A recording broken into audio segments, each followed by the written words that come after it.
Welcome back to another My Mind MashUps deep dive. This is where we try to unravel mysteries, spark some curiosity, and hopefully make sense of complex ideas together. That's the goal. And today, wow, we're diving into a book that's generated, well, a lot of buzz and, frankly, a ton of questions. It's The Forbidden Laws of Reality by Kalen Junior. Right. And that title alone, Forbidden, really grabs you, doesn't it? It totally does. Yeah. Why call it forbidden? And you see these reviews online.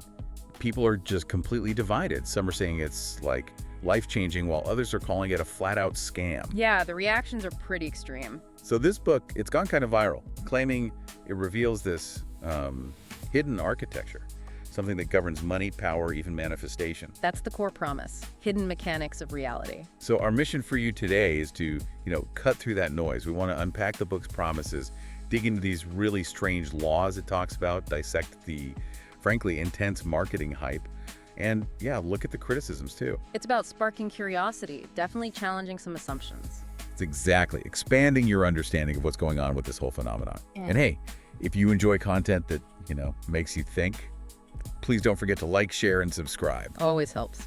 Okay, so let's start with the person behind it all, supposedly. Yeah. Kalen Junior. What do we actually know about this author? Because honestly, the official story sounds, well, cinematic. Cinematic is a good word for it. Yeah, the striking thing about Kalen Jr. is just how little verifiable info there is. Like a standard author bio, forget it. Right. Most of what we hear comes from places like xorlest.com, which focuses on esoteric stuff and their description. It reads more like a spy thriller than a resume. Totally. It talks about him belonging to some high-level, like non-Masonic esoteric circle. Supposedly deep into cognitive manipulation, hidden energy systems, even metaphysical frameworks for controlling probability and perception. Wild stuff. So this narrative says Junior had this big fallout, right? Right. Then poof, vanished for decades. Studied under mystics somewhere, North Africa, Asia. That's the story. And then he comes back, decades later, positioned as this whistleblower, ready to leak the secrets of reality. He supposedly decoded frequencies, intention-coded language, symbolic placement, and how thought messes with energy. It's quite the origin myth. Yeah. Very dramatic. Oh, absolutely. And that myth-making is, central to the whole brand. The book itself, it's independently published, looks like the main paperback, 270 pages, came out around May 28th, 2025, with a short summary version later that year. Okay. And the marketing just screams urgency. You see lines like, if you're lucky enough to be reading this description while the book is still online, don't scroll past. Wow, really laying it on thick. Totally. And hints that digital copies or audiobooks might just vanish because of, censorship. It builds this really compelling, almost conspiratorial feel, draws you right in. Yeah, I can see how that works.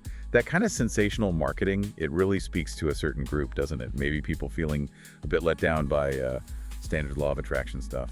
Or just regular psychology. Exactly. If you feel stuck or you're just curious about those whispers of, hidden elites pulling strings, this book is laser targeted at you. And it seems to be working, in a way. Look at the reactions. You mentioned Goodreads 4.29 out of 5, but from not that many people, right? Like under 40. Yeah, a small sample size, often calling it a blueprint. But then you jump over to Reddit, and it's night and day. How so? We've got threads calling it a total scam, people saying save your money, or questioning things like requiring anonymous donations to ascend spiritually seems impractical. Very skeptical. Okay, logical skepticism, but then... But then you have other Redditors sharing these really specific rituals from the book, like the one about leaving money with positive messages hidden in public. Yeah, saw that. And they're claiming it worked, saying they got unexpected financial rewards afterwards. So you have direct testimonials contradicting the scam accusations. It's fascinatingly polarized. That is a wild contrast. And I mean, it does raise some early, let's call them red flags, doesn't it? Like those rumors about AI writing it. That's definitely out there. A Medium reviewer mentioned the audiobook specifically, saying the voice sounded artificial, and speculated about AI generation for the text too. And you add that to Kalen Jr.'s total anonymity, that really elaborate backstory. It makes you wonder, right? Is this a real person or more of a marketing construct? Yeah, exactly. Okay, so with all this backstory, this hype, the big question is, what are these forbidden laws actually supposed to be? Since getting the book itself isn't straightforward, we're kind of piecing it together from ads, blogs, reader comments. Right. And looking across those sources, you start to see some core ideas repeating. A big one seems to be dimensional feedback loops and timeline splitting. Okay, break that down. Dimensional feedback loops. The idea is basically that reality runs on these feedback loops, think patterns. And most people, unknowingly, trigger these loops in ways that work against them. Like self-sabotage cycles. Kind of, yeah. So the book claims to teach you how to spot these patterns and then deliberately trigger loops in your favor, to break out of, quote, karmic repetition. Interesting. So it's like actively rewriting your personal reality script. And the timeline splitting part, that sounds very sci-fi. It does lean into that, yeah. It connects to reality splits, where you can supposedly jump timelines using intention, visualization, maybe specific rituals. It seems rooted in what people often call quantum mysticism. The idea that all possible outcomes exist at once, like the quantum physics interpretations. Exactly. And Junior suggests you can sort of choose or manifest your way onto a preferred timeline. The marketing pushes it as a manual for manipulating these potentials using, like, dimensional keys or non-public codes. Wow. Okay. What else? What other laws pop up? Another really prominent theme is energetic parasite detox and protection. Energy parasites, like draining your energy. That's the concept. The book claims to reveal the truth about energy parasites, these subtle entities or influences that supposedly sap your ambition, your life force, and it promises ways to, quote, stop giving energy to invisible parasites. That sounds a lot like the New Age idea of psychic vampires, you know? People who just drain you with negativity or narcissism. It's very similar, but where, say, the Cleveland Clinic might talk about setting boundaries with difficult people, Junior seems to take that psychological metaphor and make it literal, a metaphysical battle against actual unseen beings. That definitely ups the ante. Yeah. It shifts it from managing relationships to, like, spiritual warfare. Precisely. It makes the stakes feel much higher and maybe harder to dismiss for some. Okay, this is getting pretty deep. Just a quick reminder for everyone listening, if this is resonating or even just making you think, hit that subscribe button so you don't miss our next deep dive. Good call. So another principle we see is zero resistance manifestation and stillness as weapon. Zero resistance. Yeah. That sounds familiar too. Like removing doubt. Pretty much. Techniques for instant manifestation by getting rid of subconscious doubt or resistance, which, you know, is a cornerstone of New Thought and the law of attraction, the idea that resistance blocks results. And stillness as a weapon. Meditation. Most likely, yeah. Using meditative practices to quiet the mental chatter, get really clear, and align yourself with what you desire. Echoes of mindfulness, Zen traditions, using inner calm as a source of power. Makes sense. But Yeah. the one I keep seeing mentioned everywhere is that ritual. The ritual giving activation. Yes, that one's definitely captured people's imagination. The practice involves writing some kind of positive message or affirmation, Okay. attaching money to it, could be any amount, I guess, and then leaving it anonymously somewhere public, like hidden, where someone will find it by chance. Any ideas? The belief is that the finder activates this law of giving and receiving. Their discovery sends multiplied positive energy, or maybe financial energy, back to the original giver. Remember that Redditor? Yeah, claiming unexpected money came in after they did it. Exactly. They felt it validated the ritual, and the key part, apparently, is the anonymity. Why anonymous? The book supposedly claims that public giving, where you get recognition, doesn't create the same kind of energetic return. It has to be secret, selfless. Interesting. It connects to old ideas about karma and tithing, but the secrecy in the physical act make it different from just, visualizing wealth. Right. It involves doing something tangible in the world, but detached from ego or expectation. There's a psychological power in that kind of anonymous act itself, maybe separate from any cosmic laws. It's like an internal recalibration. So, running through all these laws, is there one core idea holding them together? It seems to be vibration as the root. This theme keeps coming up. Vibration or frequency is the fundamental law behind everything, especially manifestation. Like good vibes only, but more intense. Kind of, but supposedly deeper. The book claims to teach how to control your vibration without faking positivity, going beyond just thinking happy thoughts. Which connects back to older traditions again, right? Absolutely. Think of the Hermetic principle of vibration. Nothing rests, everything moves, everything vibrates. It's an ancient idea that raising your personal frequency attracts corresponding experiences. Junior seems to be taking this core concept and weaving his specific methods around it. Okay, so if vibration is key, and these ideas might be older, What's Junior's angle on who knows how to use this stuff effectively? Because the marketing hints at secrets. Ah, yes. The elite reality mechanics. That's a big hook. Tell me more. The book repeatedly states that elites use hidden mechanics to bend reality without effort. It's classic conspiracy-adjacent framing. Junior positions himself as someone who learned these patterns, loops, and feedback systems elites use to stay on top. So buying the book means you potentially get access to the same secrets the powerful use. That's the implication. It plays directly into curiosity about secret societies, hidden knowledge, power structures, positioning you, the reader, as someone about to become an insider. It's a very potent appeal. Okay, so we've laid out these forbidden laws, and I have to say, the feeling I get is deja vu. Like, haven't we heard versions of these ideas before? Oh, absolutely. You're not wrong at all. A lot of what Junior presents as forbidden are, well, pretty well-established concepts from Hermeticism and New Age thought, just maybe repackaged. Like what? Give me an example. Okay, take the Kabbalion. It's a book from 1908 outlining Hermetic philosophy. Its principle of mentalism, the all is mind, basically says reality is mental, shaped by thought. That sounds a lot like Junior's timeline shaping, right? Yeah, it does. Or the principle of correspondence. As above, so below. Patterns repeating on different levels, that mirrors the whole dimensional feedback loops idea. And the principle of vibration we just talked about, straight out of Hermeticism. So he's essentially recycling these century-old ideas. It looks that way. But the key is how he presents them, not as philosophy, but as forbidding secrets actively withheld by powerful elites. That framing changes everything. It makes old wisdom feel urgent, exclusive, maybe even dangerous. That's the hook. It's a clever marketing angle, turning public domain philosophy into classified intel and that anonymous giving ritual. It definitely echoes basic charitable principles found everywhere, plus the new thought law of giving and receiving. But Junior adds that specific twist, the secrecy, the intention setting with affirmations, hiding the money. Which sounds a bit like... It has elements that feel similar to, say, sigil magic or chaos magic practices, where you create a symbol or perform an action to encode an intention and then release it, kind of forgetting it to let it work. Okay. And the energy parasites, where does that come from? That idea has roots in older esoteric lore too. Think Gnostic ideas about archons, interfering entities, or shamanic concepts of spiritual intrusions. Right, but the modern version is usually psychic vampires, meaning draining people. Exactly. And Junior takes that largely psychological or interpersonal concept and, again, reframes it as a literal metaphysical battle against unseen non-human entities. It externalizes the problem. Makes it something to fight, rather than just, like, set boundaries with difficult people. Precisely. And then there's the quantum stuff, timeline jumping. Yeah, where does that fit in? It clearly draws inspiration from popular interpretations, some might say misinterpretations of quantum mechanics, like the many worlds hypothesis.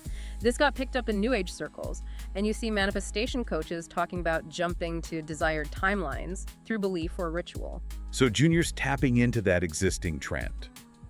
But is there any actual science saying you can physically jump timelines with a ritual? Not in any scientifically validated way, no. The sources we looked at suggest it's being used metaphorically or psychologically, even if presented as a literal mechanic in the book. It's about shifting perception and belief, primarily. Okay, so we see the connections to older stuff. Now let's look at the promise versus the practice. What the marketing says this book will do versus what people seem to actually get. Well, marketing promises the moon, basically. Hidden laws, unprecedented power, exposing elite secrets, the keys to instant manifestation. It's framed as this essential field manual that will completely change how you see the world. Yeah, learning zero resistance, reality splits, stopping karmic loops. It sounds like a complete toolkit for reality hacking. Totally. But then you look at summaries like one from Better Odds, and what readers actually seem to encounter is, well, maybe a bit more grounded in its own way. It apparently starts by explaining these invisible universal laws and maybe why past manifestation attempts failed. Then it moves into the techniques. Understanding those feedback loops, the timeline splitting idea, dealing with the parasitic energies, using intuition, even decoding number sequences like 11.11. Okay, so practical steps based on the concepts. Right. And the tone is described as confrontational rather than comforting.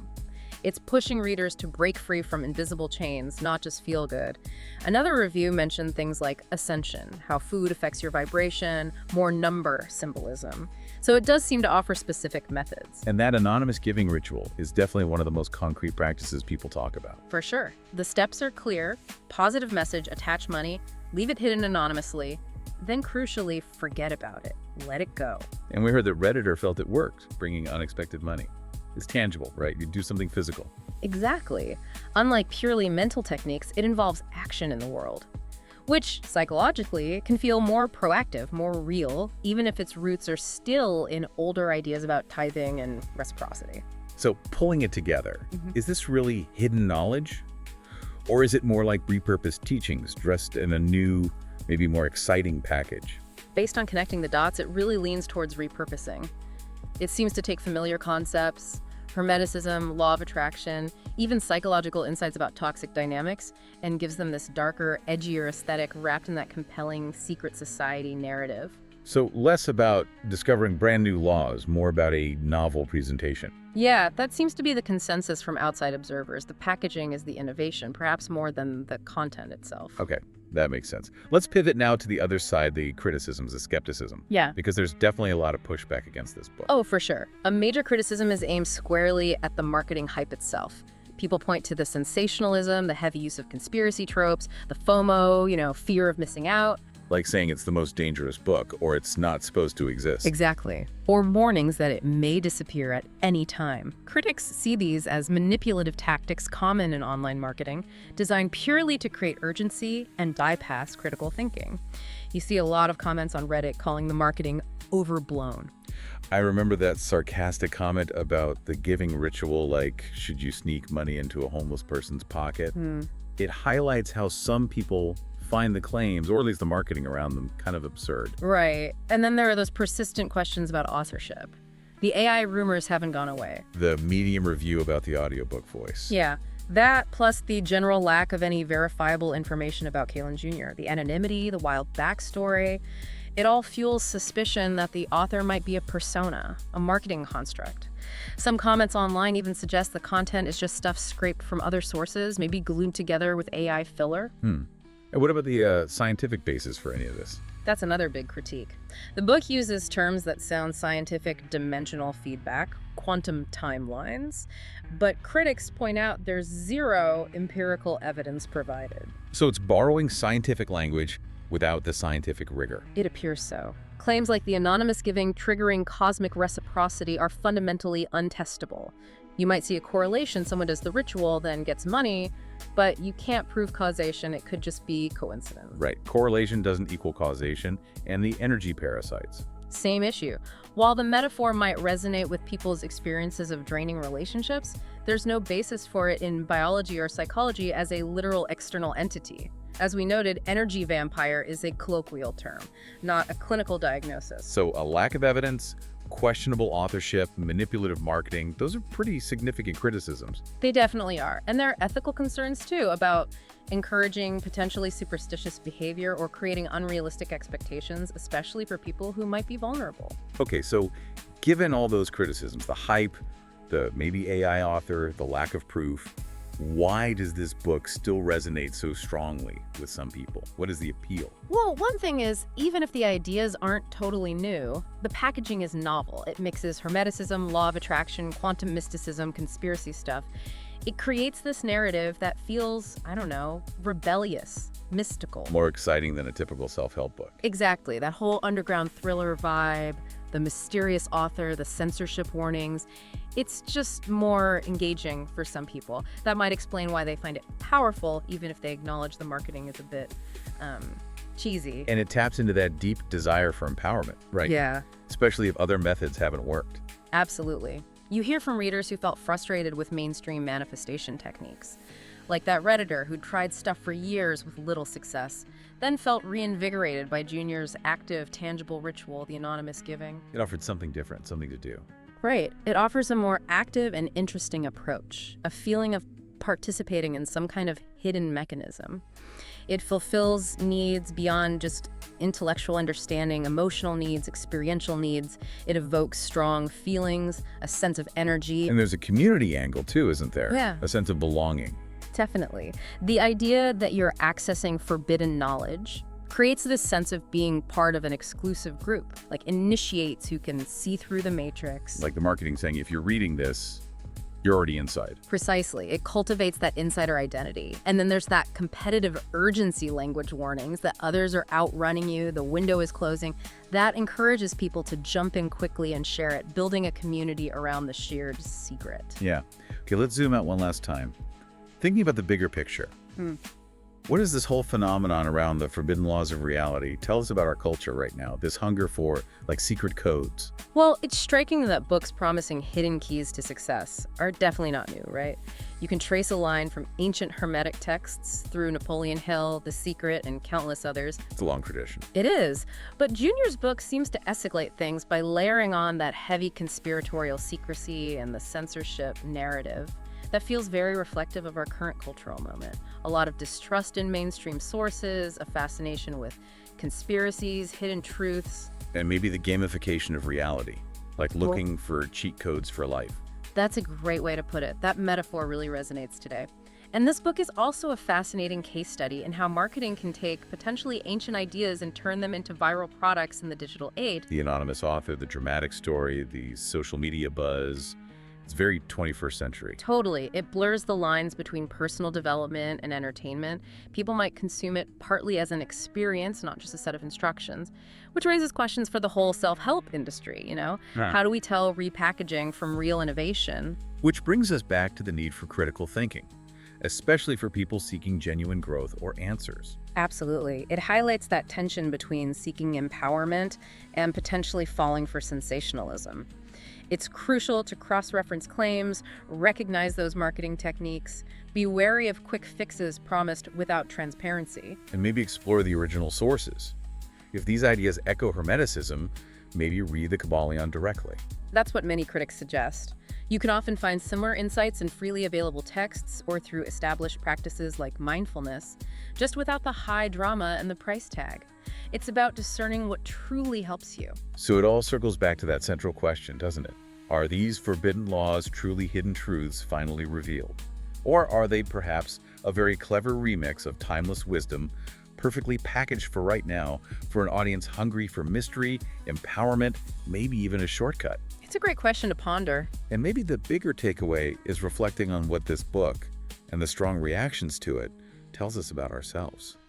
About that ongoing human desire for secret knowledge, for answers, for pathways to success, especially when the world feels chaotic and confusing. Definitely food for thought. So what are your thoughts on all this? We'd love to hear them. Drop your perspective in the comments. It might even shape our next deep dive. And please, like, comment, and subscribe if you enjoyed this My Mind MashUps exploration. Your engagement really helps us keep doing these. You can find My Mind MashUps everywhere you listen. Amazon Music, Audible, Facebook, Pocket Cast, Spotify, and YouTube. Thanks so much for joining us today.